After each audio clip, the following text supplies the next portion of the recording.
전쟁의 그늘이 짙게 드리운 이탈리아 로마.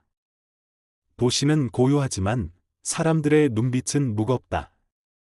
거리 곳곳엔 일자리를 찾는 이들이 줄지어 서 있고 삶은 온통 절박함과 배고픔으로 짜여 있다.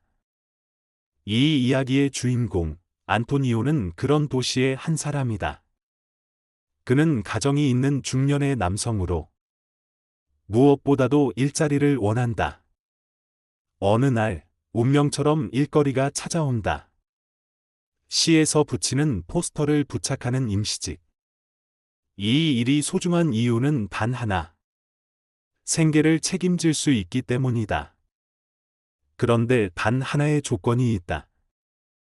바로 자전거가 있어야 한다는 것. 안토니오는 오랫동안 전당포에 맡겨둔 자신의 자전거를 아내 마리아의 도움으로 되찾는다. 그 자전거는 단순한 교통수단이 아니라 가족의 희망과 일상의 미래가 달린 생명줄이다. 일터로 향하는 첫날, 안토니오는 자신감과 기대로 가득 차 있다. 도시는 여전히 어두웠지만 그의 눈은 조금씩 빛나기 시작한다. 그렇게 자전거를 타고 포스터를 붙이며 하루를 시작한 안토니오. 그러나 기쁨은 오래가지 않는다. 일을 하던 중 누군가가 그의 자전거를 훔쳐 달아난다.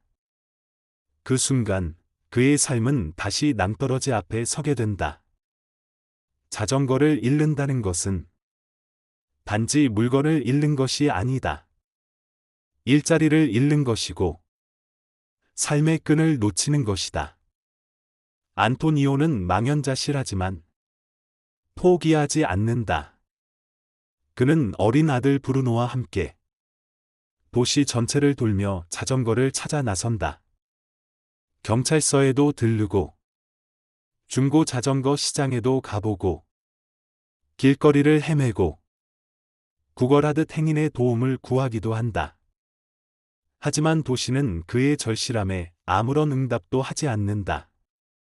아들과 함께 걷는 하루는 점점 지쳐간다. 브루노는 처음엔 아버지를 따라 의젓하게 걷지만 시간이 지날수록 배고픔과 피로에 지쳐간다. 안토니오는 그런 아들의 얼굴을 보며 죄책감과 분노, 그리고 자신에 대한 자괴감에 시달린다. 그는 자전거를 훔쳐간 범인을 찾지만 그의 동네는 온통 그를 감싸는 사람들뿐. 결국 아무런 증거도 없이 그를 체포할 수 없다는 경찰의 말 앞에서 그는 무력감을 느낀다. 이제 할 수 있는 것이 없다. 모든 게 무너졌다. 안토니오는 마지막 선택을 한다. 어느 골목길에 놓여 있는 자전거 하나. 그는 조용히 그 자전거를 타고 달아난다. 하지만 오래가지 못해 붙잡히고 만다. 그 모든 장면을 아들 브루노가 보고 있었다. 안토니오는 아들을 향해 고개를 들지 못하고 사람들은 그를 욕하지만 어느 누구도 그의 고통을 이해하지 못한다. 경찰은 그를 잡고도 풀어준다. 왜냐하면 훔치려던 자전거가 되찾겼고 그는 평범한 가장이었기 때문이다. 아무 일도 일어나지 않은 듯 거리엔 다시 소음이 흐르고 안토니오는 아들과 함께 걷는다. 그저 걷는다. 고개를 숙인 채 어디론가 사라지는 그 아버지의 뒷모습은 어쩌면 우리 모두가 인생의 어느 길목에서 마주쳤던 자신의 그림자일지 모른다. 제1장 자전거, 그것은 단지 두 바퀴가 아니다. 사람들은 종종 묻는다. 그깟 자전거 하나 때문에 그토록 절박할 수 있을까? 하지만 자전거 도둑을 본 사람은 안다. 그 자전거는 두 바퀴의 금속이 아니다. 그것은 생존이었다. 그것은 가장의 책임이었고 가난 속에서 잊히지 않으려는 의지였다. 먹고 살기 위해서가 아니라 살아있다는 것을 지키기 위해 자전거는 반드시 있어야 했다. 안토니오에게 자전거는 삶을 굴리는 유일한 수단이었다. 그가 그토록 애타게 자전거를 찾는 이유는 단순히 일터로 가기 위해서가 아니라 가장의 자리를 지키고 싶었기 때문이다. 제2장 아버지라는 단어의 무게. 이 영화의 가장 가슴 아픈 장면은 자전거를 잃은 순간이 아니다. 그보다 더 깊이 가슴을 울리는 순간은 아들 브루노 앞에서 자신이 무너져 내리는 걸 느낄 때다. 아버지란 어떤 존재인가? 언제나 단단하고 가족을 이끌며 앞에서 길을 열어주는 사람. 하지만 영화 속 안토니오는 그 기대를 스스로 지키지 못한다. 슬픔에 잠기고 화가 나고 결국엔 절망 속에서 잘못된 선택까지 한다. 그 모든 순간을 브루노가 보고 있다는 사실이 그를 가장 무겁게 짓누른다. 제3장 아이의 눈으로 바라본 세계. 브루노는 이 영화의 조용한 증인이다. 그는 질문하지 않지만 모든 것을 보고 느낀다. 아버지가 애타게 자전거를 찾는 모습. 폭우 속에서도 기어이 돌아다니는 걸음.